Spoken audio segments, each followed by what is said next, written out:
The Life of Ramalinga, the Man Who Conquered Death. Written by Ramalinga Grayson. Chidambaram Ramalingam, known to many as Ramalinga Swamigal or simply Vallalar, is the man who conquered death. His life was full of miracles, deep compassion, and direct experiences with the Supreme God, ArutPerunJothi, the vast grace light. But until now, his true story has not been clearly told to the general public. The time has arrived to share the life of Ramalinga in the most authentic way possible. And who better to tell his story than Ramalinga himself? That is why this book is unique. This book offers a unique look into Ramalinga's life, constructed entirely from his own songs and verses. His songs are not just poems. They are a diary of his evolution.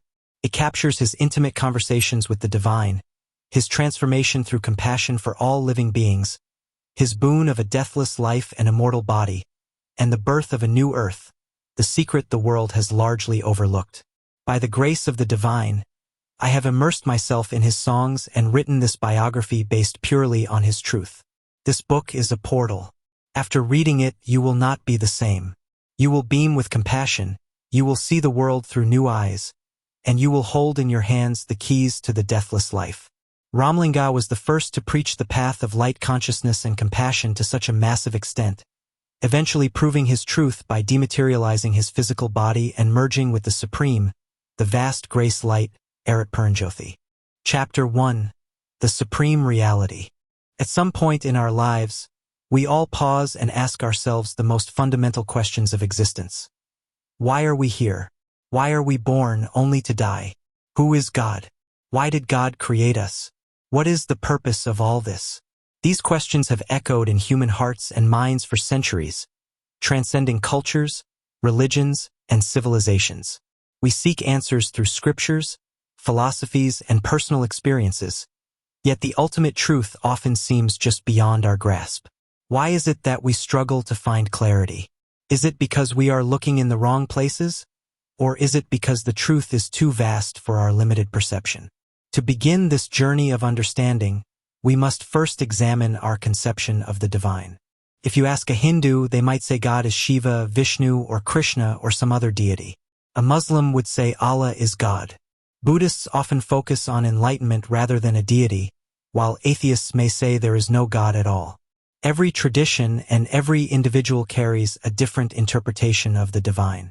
But this raises an important question. If different religions and people define God in different ways, then who or what is God? What is the absolute truth? Can there be multiple gods, each belonging to a different faith? Or is there one ultimate source, beyond all names and forms, from which everything originates? If God is truly supreme, does it make sense for this divine force to be confined to a particular religion, culture, or identity? Consider this. Does God need a religion? Would the infinite source of creation, the boundless intelligence that governs the universe, require human-made labels? Would a being of supreme wisdom, who existed before time itself, align with any one faith and reject others? Or is it more likely that God, in truth, is beyond all divisions, beyond all human concepts of belief and worship? Many religious traditions depict God in human-like forms, bearded and majestic, merciful and wrathful, dwelling in celestial realms. But let's reflect deeper. If God were truly supreme, why would this divine being need to eat, sleep, or speak in human languages? Why would an all-powerful, all-knowing force require rituals, offerings, and celebrations? Would a being of infinite grace demand worship, punish disbelief, or take sides in earthly conflicts? The truth is, the supreme consciousness is beyond human form and human limitations. We, as human beings, possess only 6 senses: sight, sound, touch, taste, smell, and thought. Our understanding is confined to these senses, making it difficult to comprehend something beyond them. The supreme consciousness, however, exists beyond these sensory limitations. It is vast, boundless, and eternal. To limit God to a specific form, a particular name, or a cultural identity is to misunderstand the nature of the infinite. So, if God is not a human-like figure, then what is the true nature of the divine? The answer is light. Not the physical light that we see with our eyes, but an all-pervading, limitless, conscious light, filled with grace, love, and wisdom. This vast grace light is the essence of existence itself. He has no beginning and no end. He is not confined to any single religion, nor is he bound by space or time. He is the eternal presence, the silent witness, the force that gives rise to all creation and dissolves all things back into himself. He is not something to be seen with the eyes, but to be realized with the soul. He is the purest form of divinity, ever present, ever compassionate, beyond all definitions. To truly understand him, we must go beyond scriptures, beyond rituals, beyond intellectual debates. We must turn inward and experience his presence for ourselves. The journey to oneness begins with recognizing that we are not separate from him. He is within us, around us, and through us. He is the source of our consciousness, the core of our being. He is the pure love, love in its highest, most absolute form. He knows no name, no religion, no caste, no division. He is beyond all earthly identities, beyond rituals and offerings, beyond any form of worship that seeks to confine him. He does not require grand ceremonies, sacred chants, or elaborate rites. The only one offering he accepts is love. Love, pure and unconditional, is the highest form of worship. When we surrender our hearts in love, we align with the divine himself. He is wondrous and infinite that he transcends human thought. The realm where he is present is beyond the reach of our imagination. No words can fully capture its beauty. No mind can fully grasp its magnificence. The love that flows from him is beyond conditions, beyond expectations. It is love in its purest essence. It is a love so profound that when we experience even a glimpse of it, tears flow effortlessly, beyond our control. These are not tears of sorrow, but of an overwhelming, indescribable joy, a joy unlike any other. It is a joy that surpasses all known pleasures, a bliss that is infinite in depth, untouched by time or circumstance. It is the kind of joy that dissolves all worries, all pain, all illusions of separation.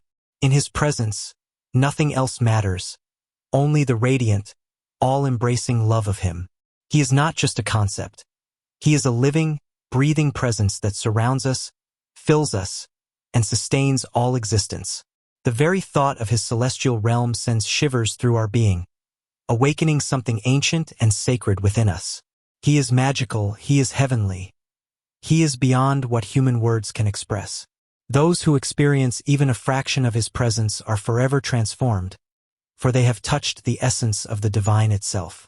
It is he who, by his divine grace power, causes the great compassionate deeds of creating, sustaining, purifying, maturing, and illuminating all universes, all worlds, all states, all powers, all potentates, all arts, all objects, all principles, all principle dwellers, all living beings, all actions, all desires, all knowledge, all benefits, all experiences, and everything else.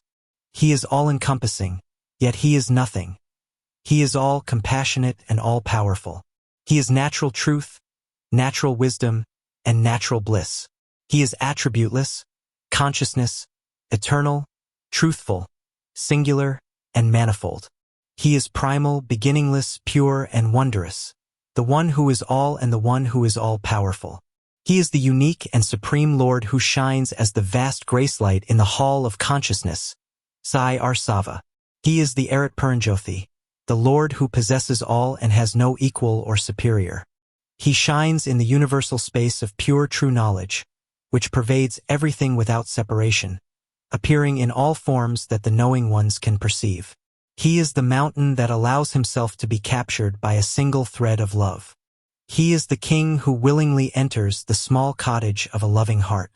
While the universe struggles to grasp the scale of him, he is the supreme reality that falls into the net of pure love. He is the nectar sitting in the palm of a kind hand. He is the ocean contained within a single vessel of love. He is the light shining in the very center of the soul. He is the supreme intelligence. He is the wisdom within wisdom, the intelligence inside intelligence. He is the support for all knowledge, yet he is beyond the grasp of the intellect. He is not one, nor is he two, yet he is both one and two. He is not form, nor is he formless, yet he becomes both form and formless for the sake of his devotees. He was there before the beginning, he is here now, and he will be there forever. He is everything, yet he is distinct from everything. He is the smallest atom that no microscope can find, and he is the vastness that no telescope can measure. He is the ultimate substrate of reality. He is the ultimate generator.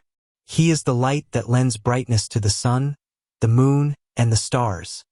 They are but tiny specks reflecting his radiance. But he does not stop at physical light. He provides the inner light to all powers, all deities, and all forces of nature. From the smallest atom to the grandest universe, from the instruments of the body to the liberation of the soul, he is the source of their illumination. If he is the light, he is also the container. The universe is made of many spaces, the physical space, the mental space of thoughts, and the space of deep silence. But he is the truth space that swallows them all. He is the natural truth space where reality sits in its raw, unfiltered state. He fills the macrocosm of the universe and the microcosm of the body without a single gap, yet he is so vast that after filling everything, he still has infinite room to hold more. He who is everything, yet he is distinct from the objects we know.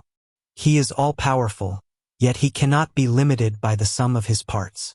He has no beginning and no end, yet he is the origin. He is the embodiment of natural truth. He is the great compassionate God, the supreme sovereign, the Lord of the vast grace light, who performs his cosmic dance of bliss in the gem-adorned golden hall of consciousness. Chapter 2. The Purpose of Our Life. Now that we have understood the nature of God, the supreme consciousness, the vast grace light, let us turn to a deeper question. Who are we? Why do we exist? Why did God create us? The answer may surprise you. In fact, it may completely change the way you see yourself and existence itself. The shocking truth is that God never created us. Yes, you heard that right. The Supreme Consciousness did not create us, the souls, in the way we have been taught to believe. Let's understand why. We know that the Supreme Light is infinite love, pure, unconditional, and without a trace of imperfection. If God had truly created us, then wouldn't we all be embodiments of that same perfect love? Wouldn't we all be born with only good qualities, free from pain, suffering, and struggles? The Supreme Light is beyond duality. It does not create differences. It does not create some with kindness and others with cruelty, some with wisdom and others with ignorance. It is limitless grace, and if it were responsible for creating beings, every single one of us would be identical, flawless, radiant, and free from any form of negativity. We see the world filled with diversity. Some people are kind, others are cruel. Some experience abundance, while others endure suffering. Each person carries their own burdens, struggles, and lessons. Now, think about this. If God had truly created us, then why would karma affect us? Shouldn't it affect the Creator instead? If a potter makes a flawed pot, the flaw is the potter's responsibility, not the pot's. If God had molded us, then all our imperfections, pains, and struggles would be His doing. But that is not the case. Let's understand this with a simple analogy. Imagine you create a robot. You design it, program it, and set it into motion. Now, suppose this robot performs great deeds. It helps people, protects them from harm, and brings peace and harmony to the world. Who would receive the appreciation? You, the Creator. The robot itself would not be credited for its actions because it does not act out of its own free will. It simply follows the instructions you programmed into it. Every good deed it performs is ultimately a reflection of your intelligence and intent. Now, consider the opposite scenario. Suppose this robot begins to cause harm, disrupt society, and endanger people. Who would be held responsible? Again, you, the Creator. The robot itself is not accountable because it did not choose its actions. It simply followed what was programmed into it. Now, aligning this with our existence. If God had truly created us, then why would karma affect us? Shouldn't our actions, whether good or bad, be attributed to the Creator instead. If God had designed us with a fixed nature, then all our qualities, thoughts, and actions would be His doing. There would be no reason for us to bear the consequences of karma. But that is not the case. We are each responsible for our own actions. If God had truly created us, then every action we perform, whether virtuous or sinful, would be a direct result of divine programming. In that case, karma would apply to God, not us. But karma comes only to us, which clearly indicates that we are not the products of divine creation. If we were not created by God, then how did we come into existence? What is our true nature? What is our relationship with the Supreme Consciousness? These are the questions we must now explore to uncover the deeper truth of our existence. While God is the Supreme Consciousness, we are the lower consciousness. Yet, just as the Supreme Consciousness exists eternally without a beginning or an end, so do we. We are not mere creations. We have always existed. However, there is a fundamental difference. God is the purest soul, untouched by any impurity. The Supreme Light is absolute, limitless, and ever radiant. In contrast, we are lower, impure souls, bound by ignorance that is the sense of I. But despite this difference, we are not separate. All souls are one, and all belong to the Supreme Consciousness, the vast grace light. As you see in this picture, the greater light is the Supreme God, the vast grace light. All the tiny lights below are the souls, us. The shades of darkness seen in each tiny light represent ignorance, the sense of I. If you look closely at this picture, all the tiny lights look exactly the same. We are these tiny lights, the souls. We are not our bodies, names, genders, jobs, or anything else. We are simply these lights. As you can see, there is no difference between one light and another, signifying that there is no difference between you and me. We are all one. The true nature of all of us is love. However, all of us are trapped in ignorance, which is the sense of I.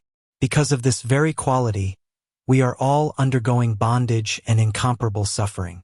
The level of ignorance varies in each soul, as shown by the shades of darkness. Some have great darkness and some have less. This means that for some souls, the sense of I is very high, while for others it is lower. Yet all of us possess this sense of I and are suffering deeply because of it. Since we hold this sense of I, we fail to realize the oneness. We fail to realize that all are one and that love is our true nature and only quality. We must realize that the separate I simply does not exist. Everyone is fundamentally one and the same, and love is our true nature. When a soul is entangled in this ignorance, it becomes clouded and powerless, cannot see beyond its own pain, cannot think clearly or act with wisdom. It remains in a state of spiritual darkness, where there is no light, no peace, and no understanding.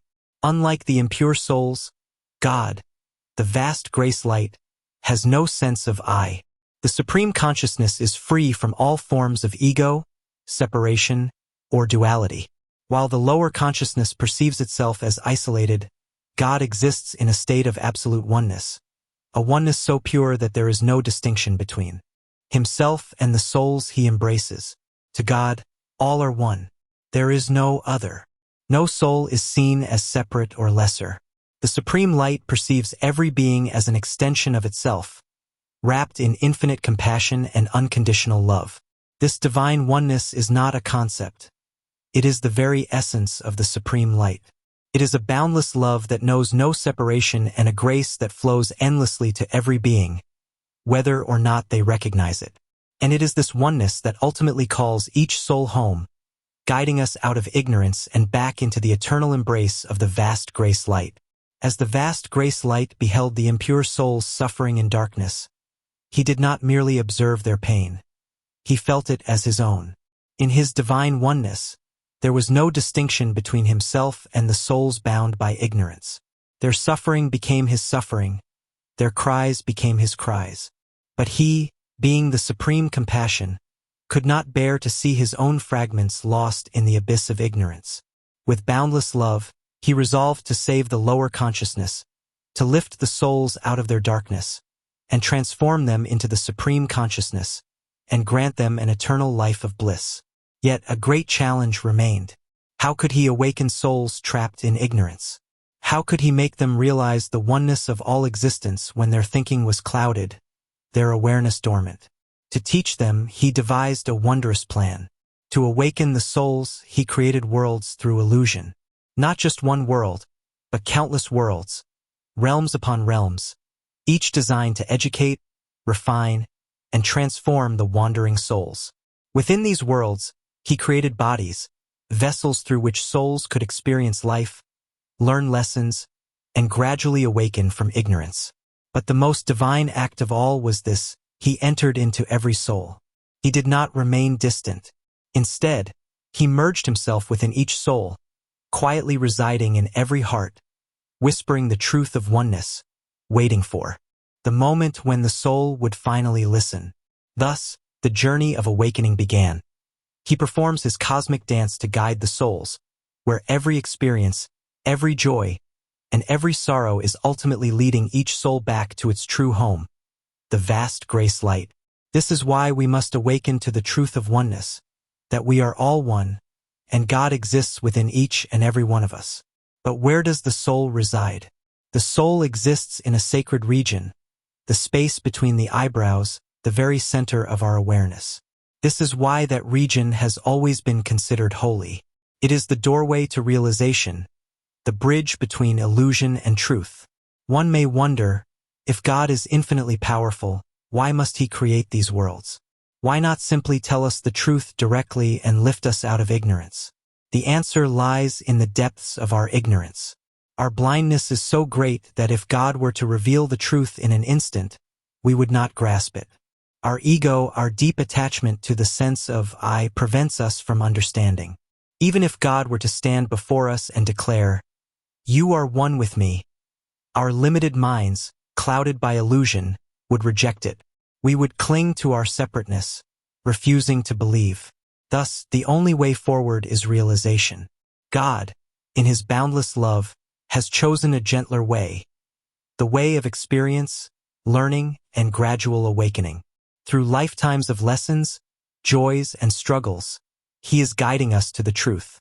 We must realize, through our own awakening, that there is no I. We must dissolve the illusion of separation, surrender our false identity, and recognize that we are one with the vast grace light. Regardless of who we are, rich or poor, male or female, belonging to any religion, caste, or even species, we are all one. There is no difference between one soul and another. God exists equally within every being. It is only our illusion, our ignorance, that makes us see separations where none exist. Only when we realize this oneness can we free ourselves from ignorance. And when this realization dawns, when we finally see beyond the illusion, we will attain him, merge into the supreme light, and experience the eternal bliss that he experiences. This is the divine plan. This is the journey of the soul, from illusion to truth, from separation to unity, from suffering to boundless joy. To attain this realization, we are born again and again, taking different forms, inhabiting different bodies. Each life is part of an unfolding journey, an opportunity to evolve, to purify, to awaken. This cycle of birth and rebirth continues endlessly until we fully recognize the truth. There is no I. There is no separation. There is only light. It is within this understanding that the role of the physical body changes. Our body is not a barrier to the truth, but a sacred vehicle to reach God. It is more than just flesh and bones. It is a bridge to the divine, the laboratory where the soul's purification takes place. When we fully realize oneness and our consciousness is purified, we transcend the limitations of our physical body. We transform this mortal body into an immortal golden light body, shedding all impurities, becoming pure light, and uniting with the supreme consciousness, the vast grace light. You might wonder, has any soul ever accomplished this divine transformation? Yes. One soul, through immense purity, boundless compassion, and unwavering devotion, attained this ultimate state. That soul is the hero of our book and all worlds, the immortal ruler, Ramalinga. Chapter 3. A Star of Grace is Born. Ramalingam, widely known as Ramalinga Swamigal, Ramalinga, Chidambaram Ramalingam, ArutPrakasa Vallalar, or simply Vallalar, was a towering figure of the 19th century. As a Tamil saint, poet, social reformer, and Jnana Siddhar, he dedicated his life to the principles of universal love and the oneness of all souls. He possessed the supreme quality of seeing all beings as himself, without any distinction.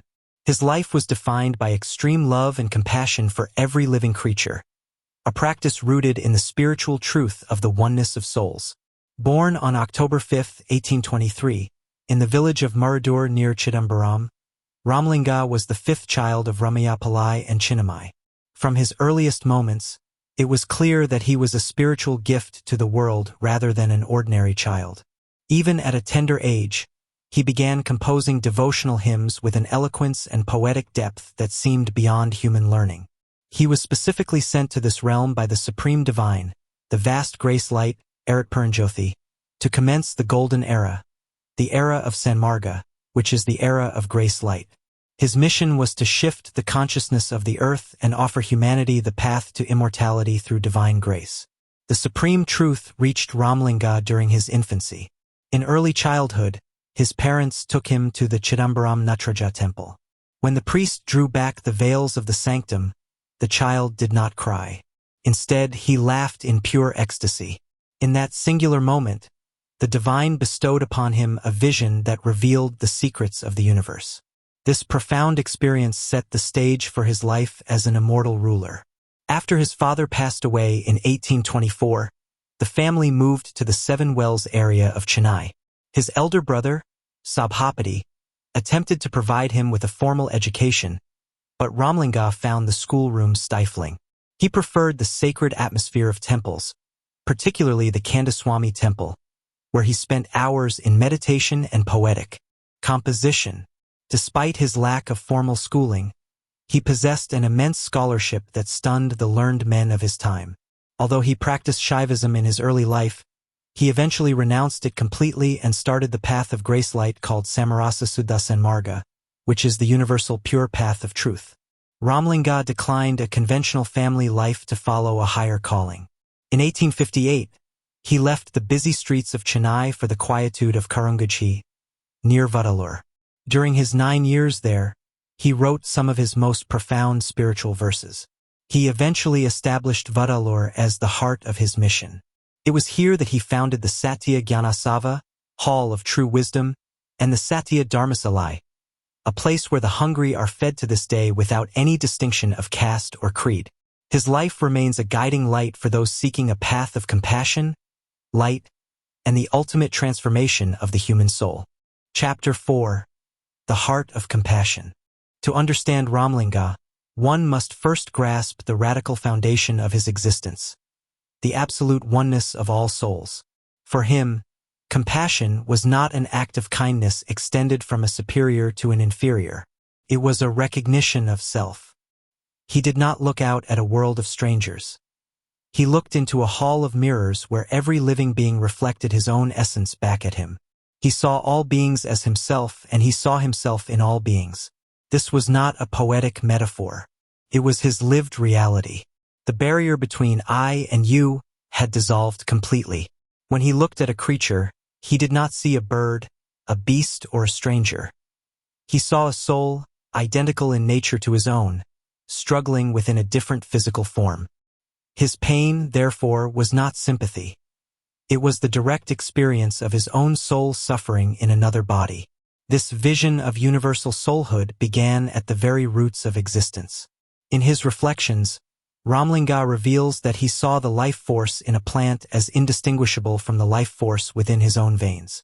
When he saw a crop withering in the heat, desperate for water, he did not merely pity the farmer's loss. He physically withered. He saw the plant not as an object, but as a living soul trapping in a drying husk. Because he saw that soul as himself, his own body mimicked its distress. As the leaves drooped, his spirit drooped. As the plant thirsted, Ramalinga felt the dry rasp of thirst in his own throat. He fainted with the crop, for in that moment he was the crop. This absolute identification extended instantly to his fellow human beings. When he walked the streets and saw people worn out by hunger, begging from door to door, he did not see poor people. He saw his own self, standing there with empty hands. He saw the divine light within them dimming from starvation. Their hunger became a gnawing emptiness in his own stomach. When he saw those suffering from long-term disease, his soul trembled in resonance. To see a person defeated by poverty was to be defeated himself. He did not pity them, he lived them. Because he saw every living creature as a manifestation of his own soul, the act of violence became an act of self-destruction. This is why the local customs of animal sacrifice terrified him so deeply. He looked at the temples where goats, pigs, and roosters were dragged to altars, and he saw a fratricide. To Ramalinga, the petty deities demanding blood were asking him to murder his own kin. The bleating of a goat being led to sacrifice was not the noise of an animal. It was the scream of a sibling soul echoing in his own heart. He trembled not just for the animal, but for the shattered unity of existence. His gaze fell upon fishing nets, hooks, and snares, and he saw instruments of torture designed to entrap him. When he saw a trap, he felt the panic of the soul that would be caught in it. He asked the divine to witness this trembling. It was the terror of a man watching his own limbs being targeted by a hunter. To kill another was, quite literally, to kill oneself. Ramalinga's perception of all souls as himself meant he could not even hate the perpetrators of violence. He could only fear for them as one fears for a delirious relative. He saw rulers without mercy and people obsessed with status, and he realized they were blind to their own nature. He saw the world trapped in the illusion of separation. When he saw people embracing the path of killing and meat-eating, he did not judge them as villains, but as souls who had forgotten their own identity. He trembled for them because he knew the karmic weight they were crushing themselves with. His fear was the fear of a father watching his children play with fire, unable to save them from the burns that would surely follow. He saw their spiritual potential wasting away in trivial pursuits, and because he saw their soul as his soul, he mourned their loss as his own. This crushing realization that every beggar, every animal, and every plant was the same divine entity as himself stripped him of all ego. How could he claim superiority over himself? He confessed that he was afraid to sit on high, cushioned thrones or elevated platforms. Why? Because to sit above others was a lie. How could he rest on a soft mattress when he, in the form of a hungry beggar, was sleeping on the hard ground? How could he stretch his legs out in a posture of authority when he, in the form of a trapped deer, was trembling in a snare? He refused to listen to praise or speak with arrogance because he knew that the I receiving praise was no different from the you giving it. He lived in a state of hyper-awareness, knowing that any act of separation was a denial of the truth. In the end, Ramalinga's compassion is evidence of a singular, blinding truth. We are not separate.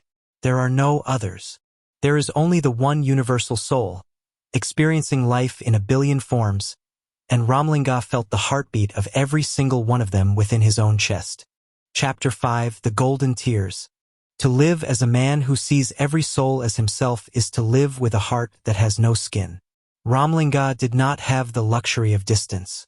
Most people can hear a funeral drum in the distance and continue with their day, perhaps offering a brief thought for the deceased.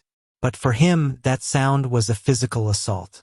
It was a rhythmic reminder that a part of his own being had just ceased to breathe. He describes a life where the boundaries of his own identity had grown so thin that the world's noise became his own internal dialogue.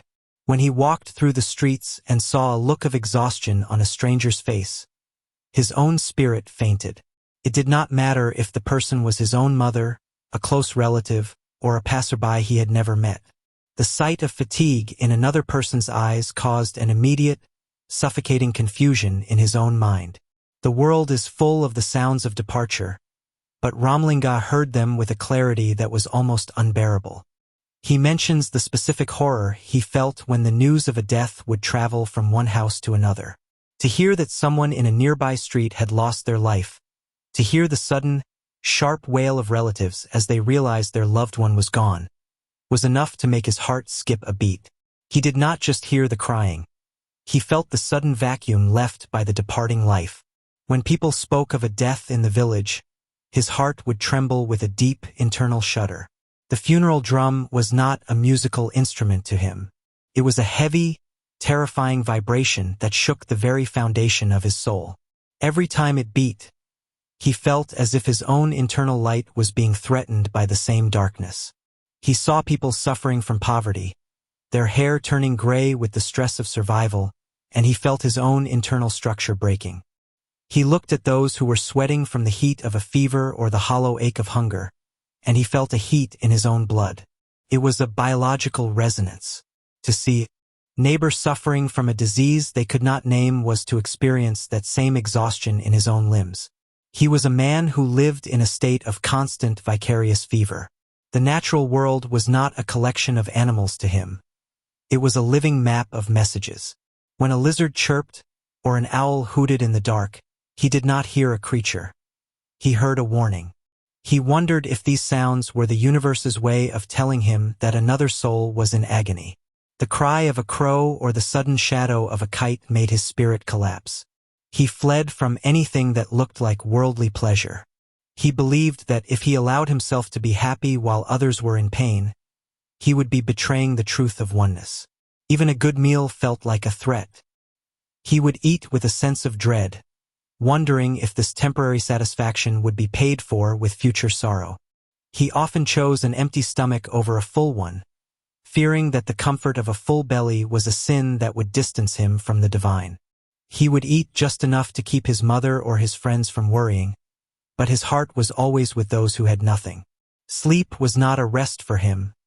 It was a battle. He called sleep a sinner and lazy, a thief that stole his time with the divine. Every time he felt the heavy pull of exhaustion, he would lie down with a sense of fear.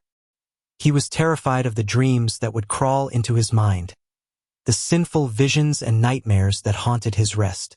He would wake up with a start, asking when the cycle of sleep and fear would finally end. This sensitivity extended to the way others lived.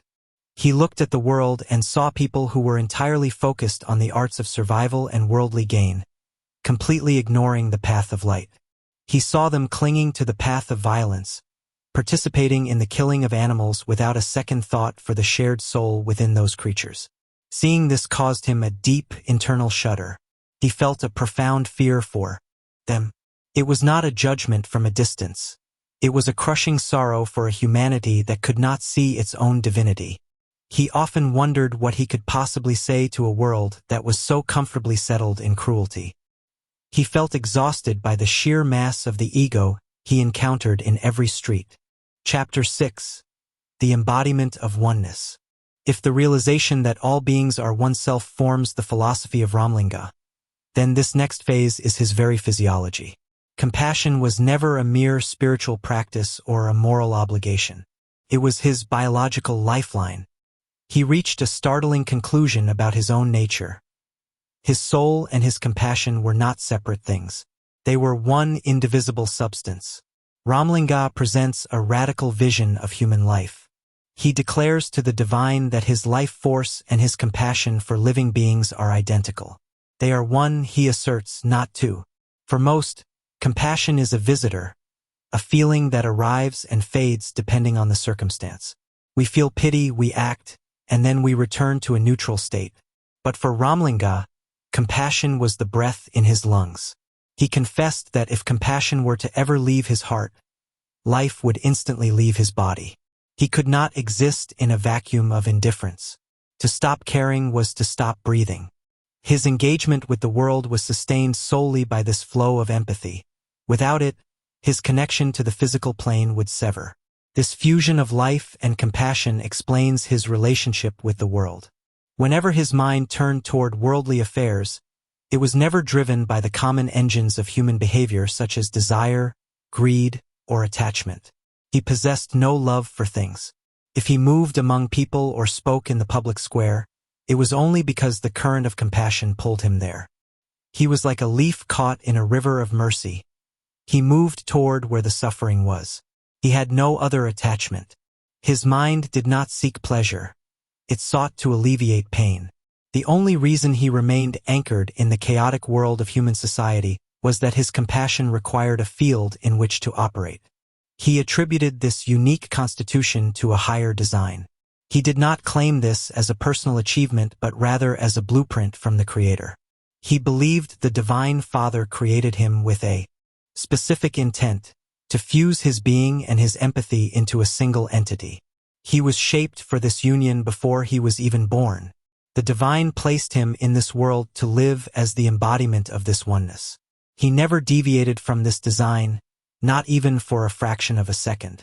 There was never a moment when he chose himself over another, because the self and the other had been welded together by the heat of infinite love. We see Ramalinga not just as a saint who was kind, but as a being who had evolved into a different state of existence. While most are driven by the survival instinct to protect the individual body and ego, Ramalinga was driven by the instinct of universal care. His survival was linked to the survival of the whole. His life was compassion, and compassion was his life. There was no difference. This was the final word of a man who had completely dissolved his private boundaries. He was the world's love for itself, manifested in human form. To separate him from the suffering of others would be to tear his soul apart. He lived only because he loved. Chapter 7, The Sacred Wish. When a man claims he has no desires, we usually imagine a hermit sitting in a cave, eyes closed, indifferent to the world. We imagine a heart that has turned into stone, unmoved by pleasure or pain. But Ramalinga was not that kind of ascetic. He did not empty himself of desire to become a void. He emptied himself to make room for a single, overwhelming hunger that consumed him entirely. He looked at the things men kill and die for, the thrones of kings, the pleasures of heaven, the power to rule worlds, and felt a genuine physical revulsion. It wasn't just that he didn't want them. The very thought of them made him sick. He writes that even the highest stations of cosmic authority, the seats of the gods themselves, held zero appeal. He didn't want to be famous. He didn't want to be called a great soul or a saint by the crowds. He didn't even care about the miraculous powers that spiritual travelers often chase, the ability to conjure wonders or defy nature. In fact, his rejection went deeper than that. He didn't crave life, yet he didn't crave death. He didn't want to sleep, yet he didn't want to wake. He had stepped out of the ordinary cycle of wanting things for himself. But in that silence, a different kind of noise was deafening. Ramalinga confesses that while he had no desire for himself, he had a ferocious desire through himself. He wanted to be a channel. He wanted to mix with the divine so completely that there was no Ramalinga left, only a transparent vessel for God's light. And the purpose of this union was not to bask in bliss while the world burned, but to run back into the fire. His prayer changed from "save me" to "let me save them." He asked for a specific kind of power. He wanted the ability to look at any suffering creature, whether a human crushed by poverty or an animal trembling in fear, and instantly remove their pain. He didn't just want to feel sorry for them. He wanted the spiritual authority to fix it. He told the divine that he could not bear to see a single moment of sorrow. If he saw it, he needed the power to wipe it out. He dreamed of a community, a Sanmargasangam, where people of all kinds would gather in truth. He imagined a world where the cruel sounds of slaughter were silenced, where no animal was killed for food or ritual, and where compassion was the only law of the land. He wanted to dance in that crowd, happy only because they were happy. This was his bargain with God. He would trade every ounce of his ego, every potential reward of the afterlife, and every comfort of the present moment for one thing: the power to be a servant to the suffering. He wanted to be the hand that wiped away tears. That was the only heaven he was interested in entering. Chapter 8, A Child's Plea. Ramalinga surrendered totally to the divine, handing over the three keys to his existence: his body, his soul, and his wealth. He stood before the vast grace light with empty hands, declaring that he no longer possessed even a shred of independence. He had signed away the title deeds of his own life. In this state of total poverty of the spirit, he felt a strange shame in even using the word "I." To say "I am eating" or "I am sleeping" felt like a lie, a theft of credit that belonged solely to the divine. He realized that the one who wears the clothes, the one who tastes the food, and the one who closes his eyes in rest is not the man the world sees, but the divine within him. He declares to God, "If you make me sing, I sing," he whispered. "If you make me work, I work. If you feed me, I eat. If you lay me down to rest, I sleep." He saw himself as a puppet whose strings were held by the Lord of the Hall.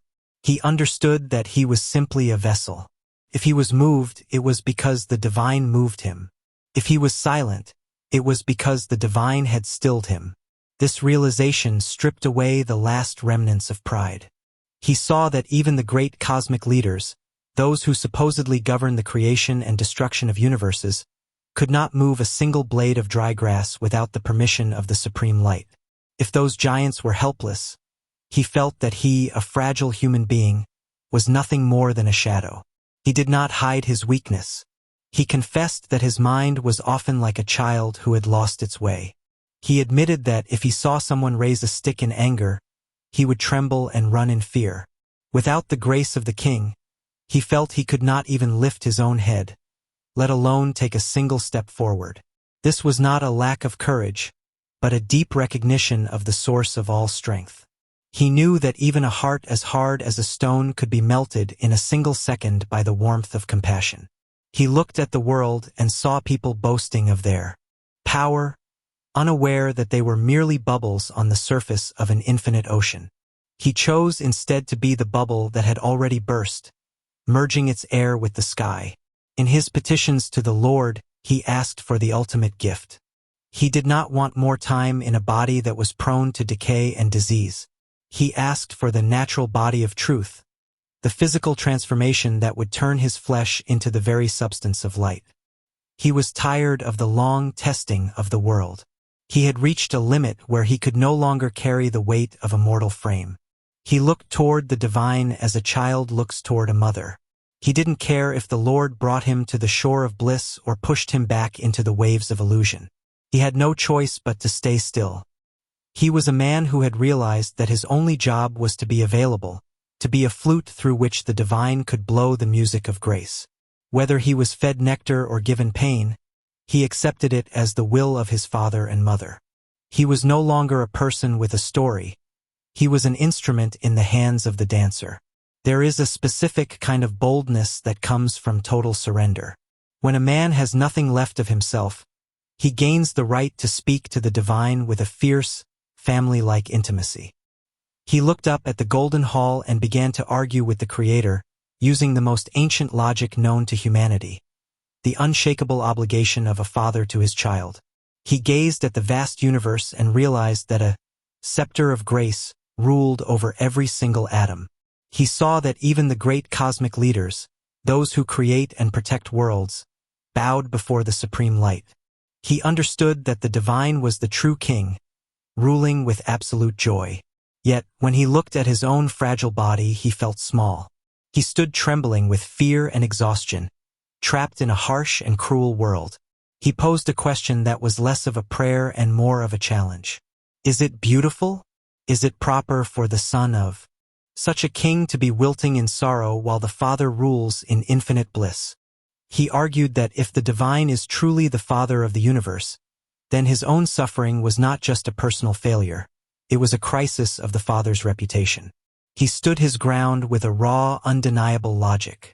If a father is wealthy beyond measure, his son's hunger is a public shame. He pointed out that every scripture and every ancient law spoke of the Lord's boundless mercy. But if that mercy could not reach him, then those words were hollow. He asked how it could be considered beautiful for him to be crushed by the impurities of the soul when he was the direct offspring of the light. He refused to accept that his pain was a solitary burden. He made it a shared responsibility. He told the Lord that even the highest gods were just servants of the light. Yet he, the one who lived only for the Father, was left to struggle in the mud. This was not a complaint of a stranger. It was the grievance of a child who knew his worth was derived entirely from his parentage. In a moment of startling honesty, he addressed the possibility of his own errors. He did not claim to be perfect. He admitted that he might be a madman or a ghost-like creature lost in confusion. But he used even this as a weapon of love. "I am your child," he asserted. "If I have committed crimes, if I have stumbled in my ignorance, then it is your job to fix me." He argued that a true father does not stand by like a stranger on the road when his son makes a mistake. A stranger might watch and judge. A stranger might walk away. But a father must step in. A father must educate, correct, and provide the wisdom that the son lacks. He told the divine that ignoring his pain was not the way of a true father. He demanded that the Lord stop acting like a distant observer and start acting like the parent he claimed to be. He concluded that he had no other place to go. He had already abandoned the worldly paths, the petty religions, and the illusions of his own ego. He was a man who had backed himself into a corner where only God existed. "I cannot leave you," he whispered. "I cannot die, and I will not be born again into another family. I am yours."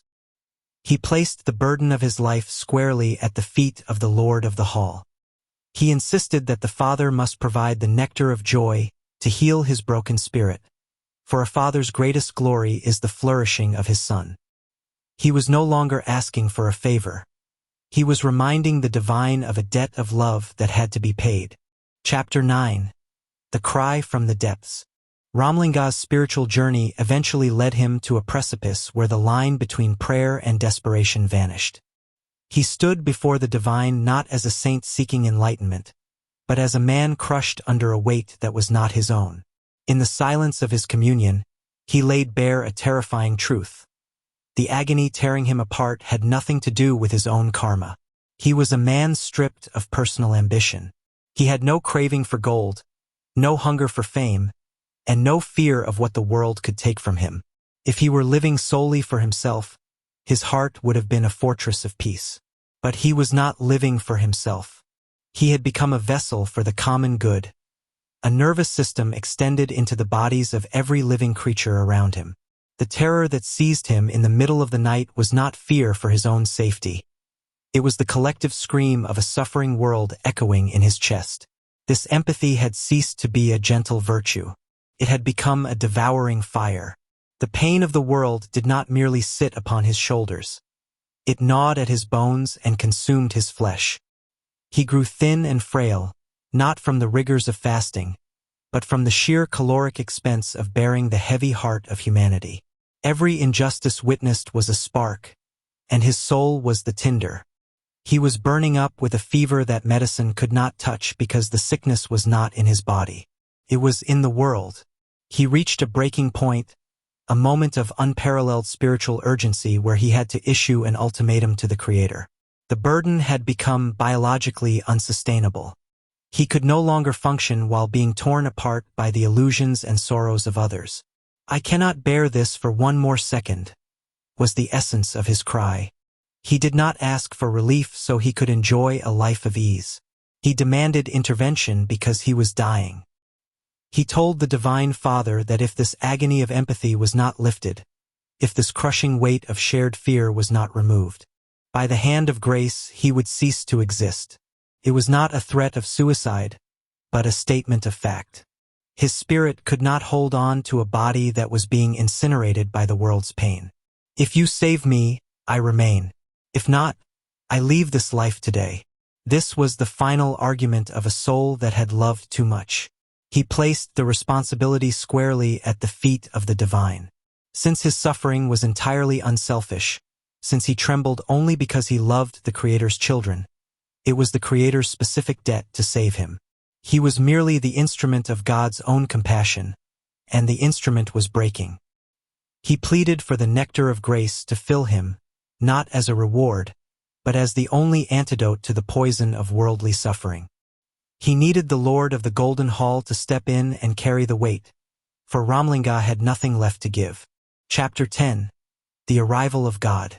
There was a night that felt like it would never end. Ramalinga describes a period of spiritual agony so intense that he stood weeping until his eyes were swollen, crying out until his voice failed him. He compares himself to an ox that has plowed the fields all day, utterly exhausted and unable to take another step. He stands before the divine not with the dignity of a saint, but with the desperation of a creature that has nowhere else to go. "I know no other help," he confesses. "I have no other refuge."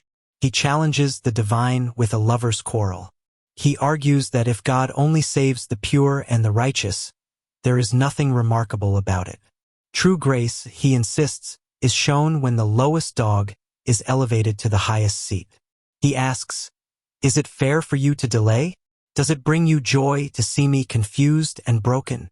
He warns the Lord that if he does not intervene now, the world will mock them both, not just Ramalinga for his foolishness, but God for his lack of compassion. He appeals to the maternal nature of the divine. A mother does not reject her child, even if he has committed 1,000 wrongs, he cries. "You are more compassionate than any earthly mother. So why are you silent?" He declares that he cannot survive in the darkness of ignorance for one more moment. He calls out to the untriggered lamp, the light that burns without a wick or oil, begging it to banish his internal night. "My mouth speaks only one truth," he vows. "If you delay even a little longer, my life will leave this body." There comes a moment in the life of a mystic when the asking stops and the answering begins. For Ramalinga, this moment did not happen in a temple or during a high ritual. It happened on the floor where he lay, exhausted and defeated. He describes a night when his spirit was completely broken. He had spent his energy worrying about the world, unsure of how to proceed, his mind clouded with the sheer impossibility of his task. He lay down on the bare earth, forgetting the world, drifting into a sleep born of pure fatigue. The darkness of the night mirrored the darkness he felt in his heart. But as the first light of dawn began to bleed into the sky, the air in the room shifted. Ramalinga felt a presence approach him. It was not a vision or a hallucination. It was a tangible arrival. The Divine Father stood beside him and gently woke him up. The voice that spoke was not thunderous, but intimate, calling him son. "Why do you suffer?" the voice asked. "You have not performed great yogas or studied the intricate paths of wisdom, yet you worry so much. Is it beautiful for you to wither like this? Rise. Eat the nectar of grace. Let your thoughts bear fruit." The Lord began to explain the hidden mechanics of reality. He whispered that the Ugram, 8, and the Ugaram, 2, are the natural first steps of this journey. He helped Ramalinga transcend the ordinary stages of the world and revealed the mystery of the base and the crown. The teaching moved into the very heart of the brilliance. The Father explained that the nature of the light within the light is both the beginning and the end. This natural form of the light of consciousness is the start and the finish of all things. Then he spoke a truth that echoed through the halls of eternity. "You have known the beginning and the end. You are the first." In that moment, the Lord did not just speak. He acted. He embraced Ramalinga. It was a physical and spiritual merging where the divine form of truth knowledge wrapped around Ramalinga's weary soul. The effect was instantaneous. The sorrow that had been eating Ramalinga alive vanished. In its place, a torrent of bliss flooded his system. He struggles to describe the magnitude of this joy. Imagine a man who has known only poverty his entire life suddenly stumbling upon a mountain of gold. Now multiply that joy by 10 million. That, Ramalinga says, was the feeling of that morning. But the gift was not just happiness. It was authority. The Lord spoke with the finality of a king crowning a prince. "I have given you the vast grace light," he declared. "From this day forward, you have the power to do whatever you have dreamed. Play in this world. Perform miracles. Remove suffering. The light is yours." The divine gave him a specific commission. He pointed to the world outside, where people were fighting over religions, castes, and scriptures, behaving like children possessed by madness. "Look at them," the Lord said. "They are lost in divisions, dying in vain. Go quickly. Stop them from wasting their lives. Show them the pure Sanmarga. Teach them the truth that unites all." Then came the ultimate assurance. The Lord told Ramalinga that there was no longer any difference between them.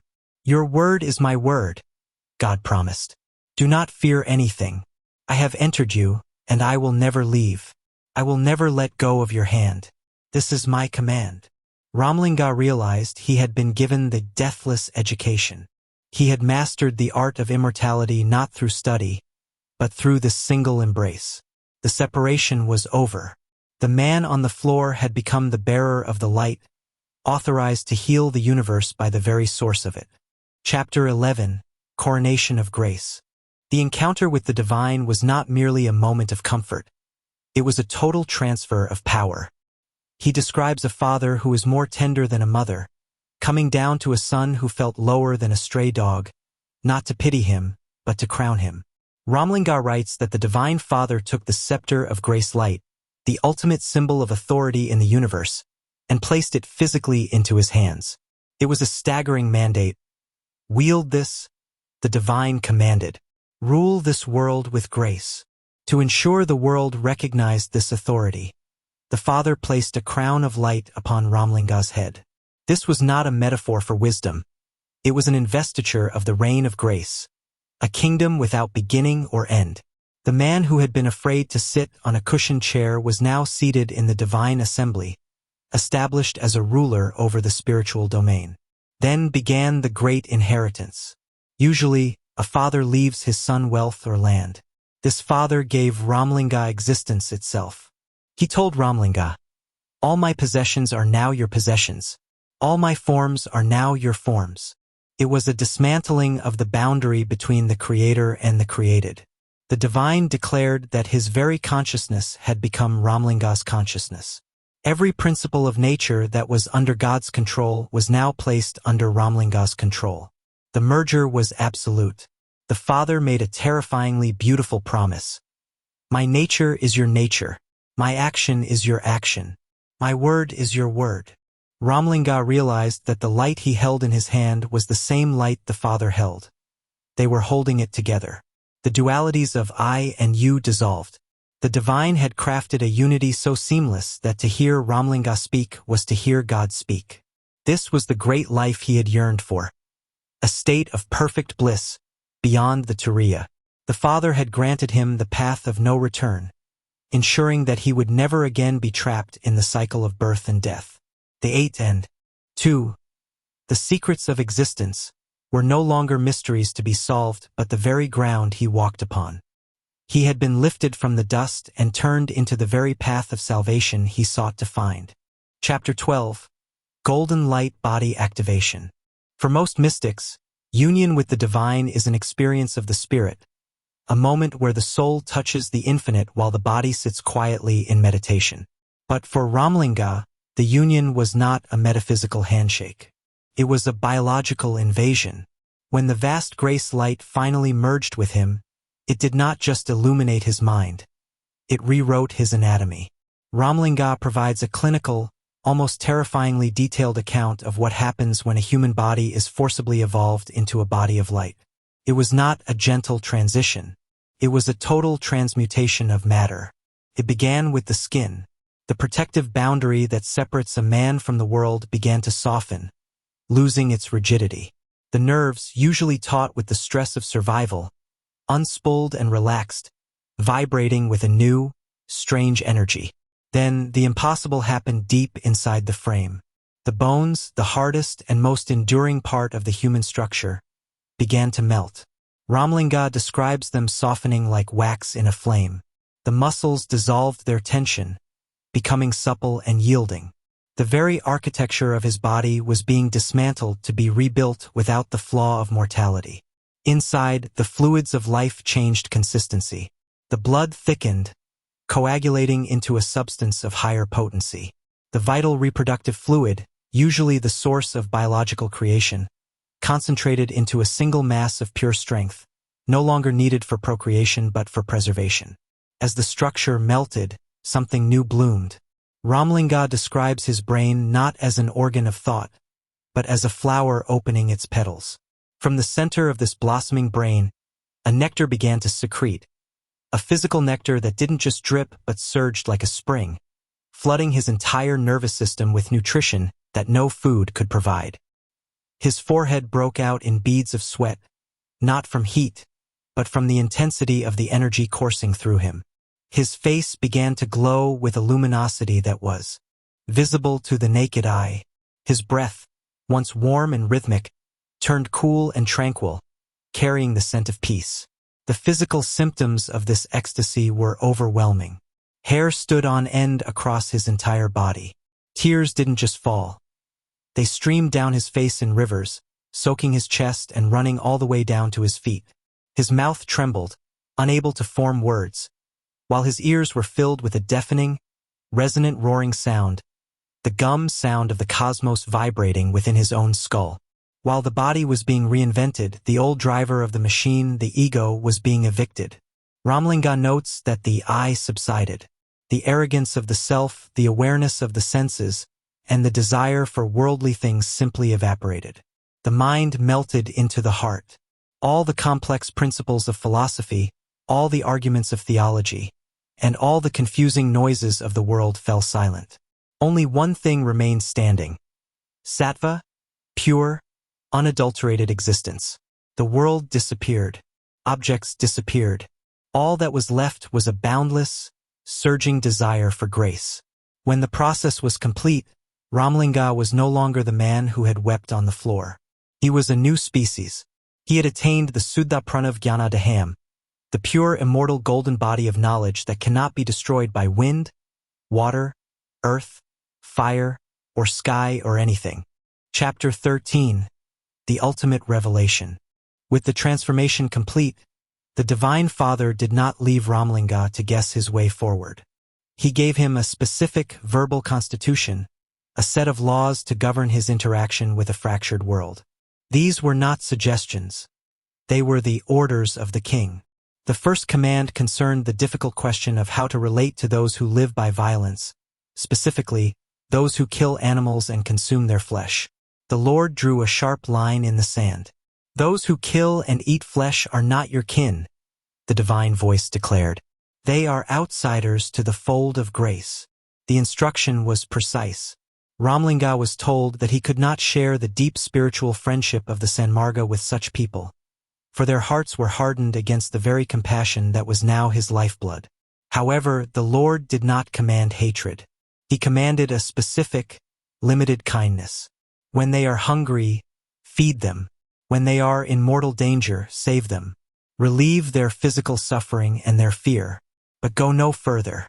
Do not speak to them of high truths, and do not embrace them as siblings in the spirit until they have abandoned the path of cruelty. It was a directive of radical balance. Humanitarian aid for the body, but spiritual distance for the soul. The only qualification for true membership in this new path was compassion. Only those with compassion belong to the Sanmarga, the Lord affirmed. Play and rejoice with them. Next, the divine dismantled the social and religious structures that held Indian society in a vice grip. He pointed to the elaborate systems of caste, varna, and the stages of life, ashrama, and dismissed them with a wave of his hand. These are all child's play, the Lord said. There is no high caste or low caste. There is only soul. Do not look at the color of the skin. Look at the truth. He then turned to the holy books, the Vedas, Agamas, and Puranas, that scholars had spent centuries memorizing. To the shock of orthodox tradition, the Lord labeled them magic tricks. My son, he explained, these scriptures are illusions designed to captivate the mind, not to free it. The world sees the magic trick and thinks it is real. You alone know the secret behind the trick. Do not be deceived by the words. See everything through the light of grace I have given you. In perhaps the most stunning revelation, the Divine Father reorganized the cosmic hierarchy. He showed Ramalinga that the figures worshipped by the masses, the creators, preservers, and destroyers, Brahma, Vishnu, Rudra, as well as the founders of other great religions, Buddha, Jains, were not the ultimate summit of truth. They are like children playing in the vastness of the sky, the Lord revealed. They caught a glimpse of my light, a mere spark, and with that small power, they created worlds and religions according to their own whims. They drank a drop of honey and thought they had drunk the ocean. The Lord clarified that while these beings were great in their own right, their understanding was partial. Ramalinga, however, had not been given a spark. He had been given the source. The Lord concluded with an assurance of absolute sovereignty. He told Ramalinga that the ultimate truth, the Suddha Shiva Sanmarga, was something that could not be reached through the old debates of Vedanta or Siddhanta, could only be known through the vast grace light. I have given you the scepter of grace, the Lord declared. Rule with it. There is no second God. I am the one shining in all beings, and now I am shining as you. Go and reign. Ramalinga stood ready. He had his orders. The old world of castes, rituals, and partial gods was over. The Age of Light had officially begun. Chapter 14, The Great Victory. Beat the drums, Ramalinga declared. This was his victory march. He wanted the message to thunder across the world. Beat the drums to say, I have become the grace light itself. Beat the drums to say, I have attained the rule of grace. Beat the drums to say, I am free from all delusion. Beat the drums to say, I have defeated death. The transformation was absolute. The man of flesh had burned away in the fire of grace, and what stepped out of the flames was a being of light, immortal and sovereign, ready to feed the world with the same nectar that now flowed through his own veins. The long labor is over. The seed that was planted in tears and desperation has finally ripened into a harvest of pure radiance. There is a profound sense of satisfaction that settles over the soul when it realizes that its efforts were not in vain. He looks at his own state and declares with a jubilant heart, This is enough for me. The work I performed has finally borne its fruit. The most radical part of this victory is the destruction of the old rules. He declares that he has shredded the law of birth. The cycle of being born, aging, and dying is a contract he has torn to pieces. He has moved beyond the need for sleep and the reach of disease. Even death, the great thief that he once addressed with such terror, has been banished from his presence. This is not a private immortality. He has been granted a vision of knowledge so powerful that he can look at those who have already died and bring them back to life. He has received the boon of a life that lasts without an end. He stands as a form of pure intelligence, singing because he is full of the nectar that the rest of the world is still searching for. He looks at the great deities of the ancient religions, the creators and the preservers. He sees them still searching, still exhausting themselves as they try to find the summit of truth. They are frustrated by their own limitations, still waiting for a glimpse of what he is now, holding in his hands. It is a stunning realization. A man who considered himself to possess no intelligence has been lifted by grace to a position that even the highest gods envy. He has been established in the sovereign path, the way of truth and harmony that transcends all other ways. He realized that he did not reach this through his own brilliance, but because he caught hold of the feet that dance in the golden hall and never let go. The crowning moment of this harvest is the new identity he has been given. He has been officially named as the wealthy true child of the Lord of the Hall. All his anxieties have evaporated. All his confusion has been cleared. He has put on the title of the Son and is ready to rule the world with the scepter of compassion. He sees the entire world becoming a holy place, a place where evil is avoided and joy is the only atmosphere. He has received the gift of the vast grace light, and it is more than enough. The penance is over. The life of the light has begun. He stands in the center of the universe, a living evidence of what happens when a soul decides to love the divine more than it loves its own life. Chapter 15, The Cosmic Vision. When the mind finally touches the reality of the Golden Hall, its first sensation is a total loss of scale. We spend our lives thinking our world is vast, our religions are old, and our gods are great. But in the presence of the divine feet, the entire architecture of human and celestial thought is revealed to be microscopic.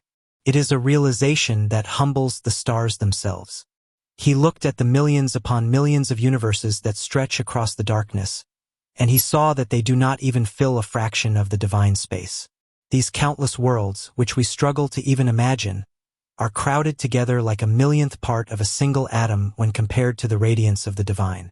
The figures we call supreme, the creators, the preservers, the destroyers, and the rulers of the heavens, find their true place here. He saw the high deities like Brahma, Vishnu, and Rudra not as lords, but as tiny specks of dust sitting under the nail of the left toe of the dancer.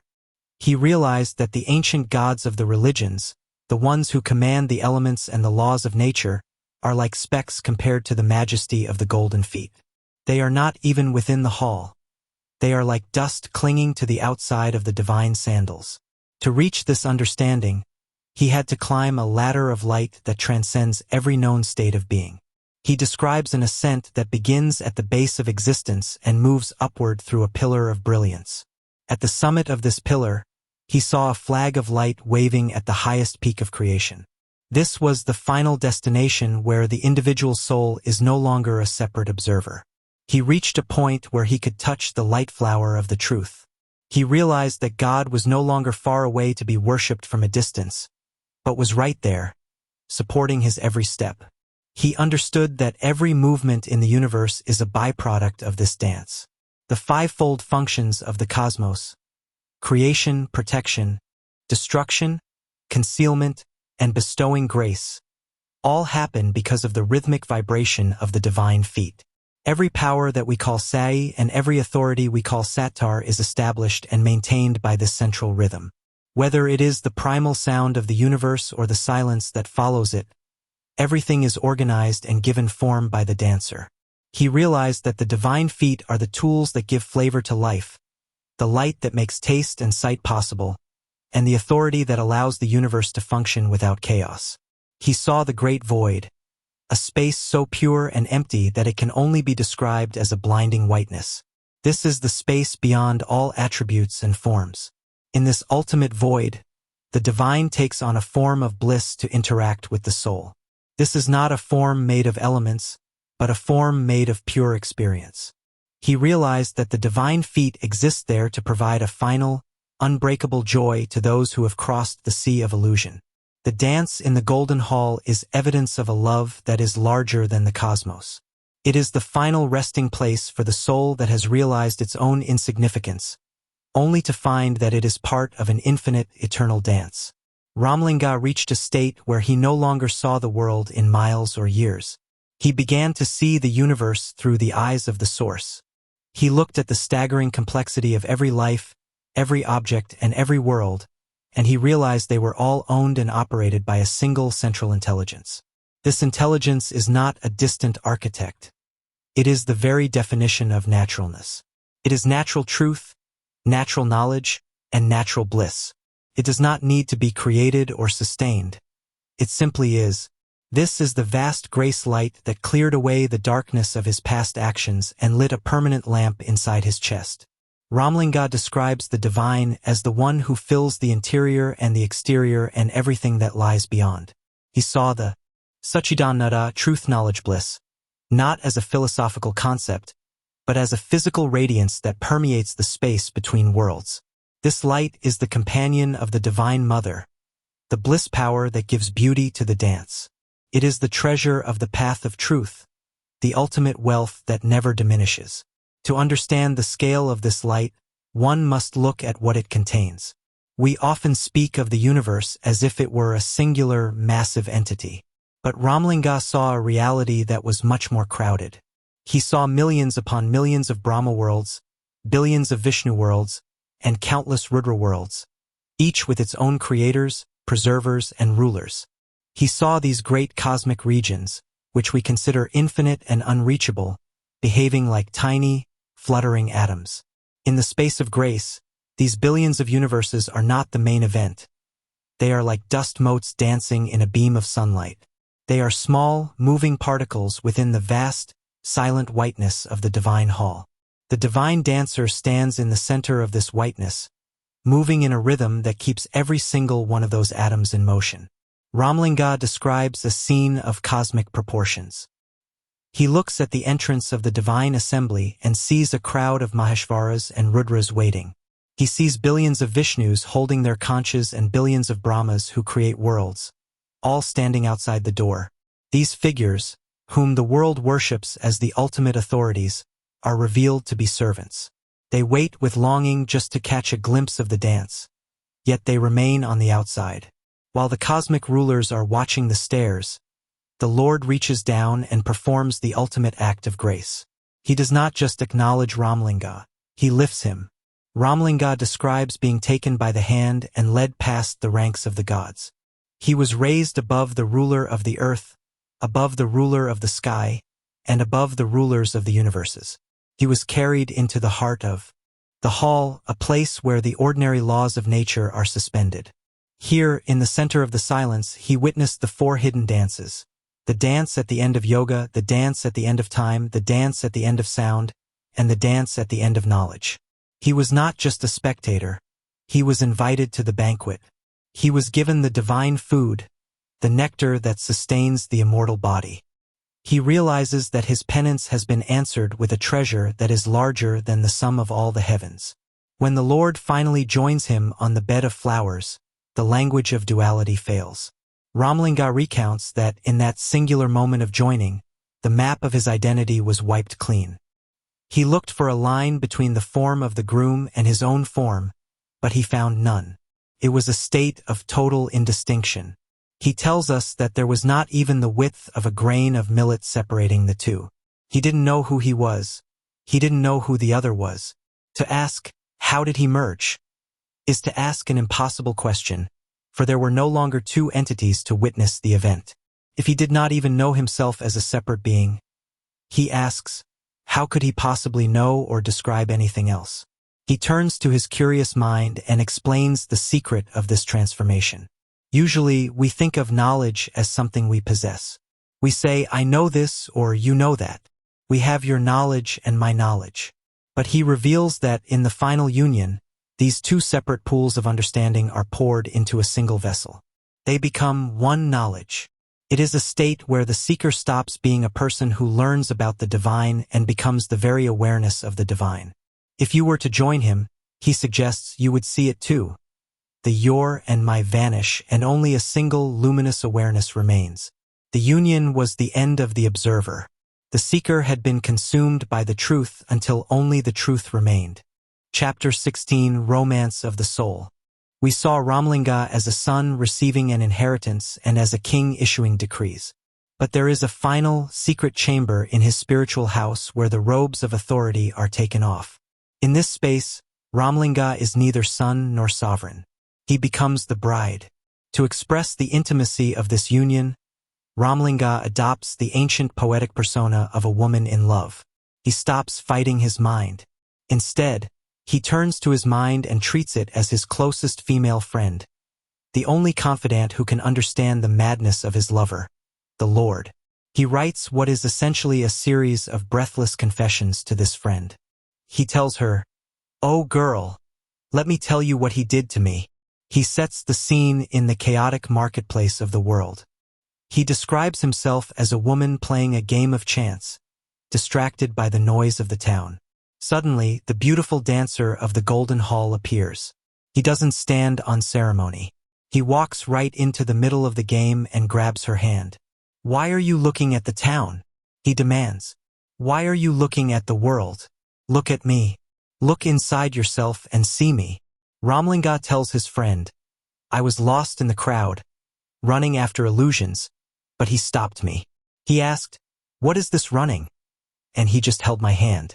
The divine lover is impatient. In traditional spirituality, we are taught that liberation takes lifetimes, that we must wait for the right auspicious moment. The Lord shatters this timeline. Ramalinga confides that when he tried to suggest they wait for a later date for their union, the Lord laughed. "Don't babble about later, my girl," he whispered. "Don't think about tomorrow. The great marriage is today. The union is right now." He tells his friend that the Lord refuses to let him climb down from the heights. "You have climbed the golden pillar," the Lord says. "Heaven is right here. Don't step down." Finally, Ramalinga shares the deepest secret with his friend. The Lord does not just claim his soul, he claims his existence. "Don't think that you have one body and I have another," the Lord whispers. "Don't think of us as two separate forms." He pulls Ramalinga close and reveals the ultimate truth of their marriage. "Your body is my body. We are not two. We are double-bodied but one life." He tells his friend, "He told me that death is dead for me. He told me I have climbed to a place where I cannot fall. He held my hand, "Oh friend," and he won't let go. What am I to do? It is a love letter written on a canvas of consciousness, describing a God who is not a distant judge, but a lover who arrives in the middle of the day to steal the heart away from the world. Chapter 17. The Abodes of Grace. There is a specific tragedy in watching a world waste its time. Ramalinga looked out at humanity and saw billions of people trapped in a cycle of repeated birth and death, sinking into suffering because they lacked even a shred of true wisdom. He saw them pursuing different goals in 1,000 different religions and paths, all fueled by imagination and delusion. They were perishing in vain, dying over and over again, caught in the heavy nets of sect and dogma. To stop this rapid decay, a new foundation had to be laid. Ramalinga realized that if people were to acquire true knowledge, love, and compassion, they needed a physical point of contact with the truth. This was the origin of the Suddha Sanmarga, the pure path, a way of life that shines as the universal truth for all people, regardless of their background. As humanity grieved, not knowing the way, the divine spoke to remove this long-standing suffering. To dispel the fatigue of death and the confusion of worldly life, God revealed a divine indication. The Supreme promised that in Uttara Jnana Siddhipuram, referred to as Parvatipuram, on the northern side of Purva Jnana Chidambaram, a dance of grace would be performed for an immeasurable length of time. This dance would cause all spiritual perfections to manifest and allow seekers to attain imperishable, blissful perfection. As a sign that the time for this divine dance was drawing near, the true God commanded Ramalinga to build the Satya Jnana Sava, or the Hall of Wisdom. Established in Vallalar for this specific purpose, it became the first place on earth designed for the worship of God in the true form of the vast grace light. It was not built to house an idol or a relic. It was built to house the light itself. The architecture of the hall is a map of the soul. The structure is octagonal and shaped like a lotus, featuring 5 steps that lead toward the sanctum. It stands as a physical representation of the journey inward, leading the seeker away from the nets of the world and toward the eternal radiance of the truth. The promise of this hall is extraordinary. The divine has indicated that he will reside and play here for an immeasurable period, manifesting wonders that the world has forgotten. It is a place where the dead are meant to rise, and the old are meant to regain their youth. A single visit is said to equal a lifetime of spiritual labor, waking up the sleeping heart and bringing the soul into a direct, physical closeness with the source. Before the Hall of Wisdom, Ramalinga addressed a more immediate agony, the growling of a hungry stomach. In 1867, he established the Satya Dharmasalai, a sanctuary where anyone in need could find food and kindness at any hour. He knew that a man cannot hear the truth of the light if his ears are ringing with hunger. On May 23, 1867, Ramalinga lit a humble stove in the kitchen of this sanctuary. He made a staggering proclamation that day. He declared that this flame would burn forever. It was his guarantee that as long as that fire lived, no living being should ever go hungry. It was the first place in the entire universe where the Supreme God, the ArutPerunJothi, truly manifested. It was here that the divine bestowed the fullness of its knowledge upon Ramalinga. More than 158 years have passed since that morning in May. The world has changed. Empires have fallen, and new technologies have reshaped the earth. Yet, in Vallalar, the sacred stove lit by Ramalinga still burns. It has never been put out, not even for a single moment. It is an unfading, uninterrupted fire that has survived for over a century and a half, untouched by the passage of time. Every single day, the Dharmasalai continues Ramalinga's mission, feeding more than 1,500 people. The smoke from that kitchen is a continuous signal to the world that mercy is a physical reality. This stove is the beating heart of compassion. It proves that the promise of the Father is real. The fire provides more than just a meal. It provides evidence of an unwavering spirit of service. In a world of temporary things, this eternal flame stands as a witness to a love that does not have a closing time. It is a place of preparation, a sanctuary of compassion where the arrival of God is a daily, living event. Chapter 18. promise to the world. In 1870, the journey led Ramalinga to the quiet village of Medikuppam, about 8 kilometers from Vallalar. It was here that a simple ashram was built for him, which he named Siddhivalagam, or the Abode of Spiritual Attainment. On October 20, 1873, Ramalinga hoisted a flag outside his residence. It was a simple banner of yellow and white, but its raising carried a heavy significance. Standing beneath it, he delivered what would be known as the Great Sermon. The final act took place on January 30, 1874. Ramalinga gathered his followers for the last time. His instructions were specific and calm, yet they carried the weight of a final decree. He told them that he was going to enter his room and lock the door from the inside. "Do not open this door," he warned them. "Even if you decide to force it open, you will find nothing there." His last message was a mixture of stern fatherly love and a promise of future intervention. He looked at the faces of those who had followed him for years and spoke with absolute honesty. He admitted that despite his personal guidance and his many words, none of them had yet reached the state of total purity he had described. But he did not abandon them. "I will shape you," he promised. "If that is not possible, I will mold you. I will be inside for 10 to 15 days. If you try to see me, I will not be visible. The Lord will make it seem like an empty house. He will not show me to you." For days, the followers stood outside the locked room in a state of trembling anticipation. The news of the famous saint locking himself away eventually reached the British authorities. Suspecting something untoward or perhaps simply curious about the legend, the officials arrived to investigate. Despite the warnings of the followers, the authorities forced the door open.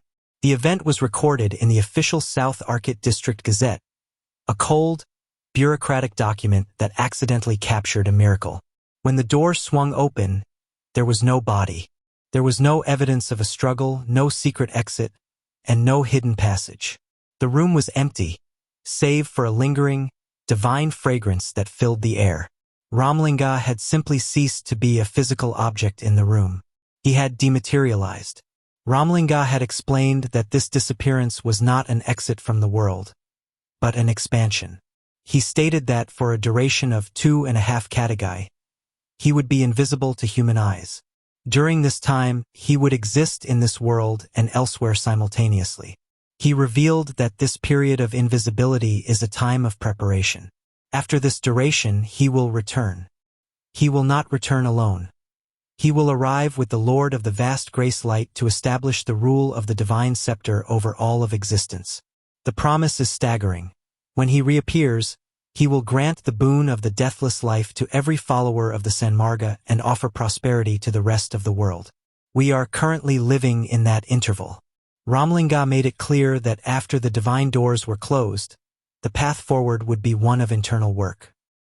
He is no longer speaking through his throat, but he is shaping and molding the souls of those who are willing to listen. The message for the world is that we must not waste this time. The grand event is approaching. The arrival of the light is a certainty that cannot be delayed by the doubts of men.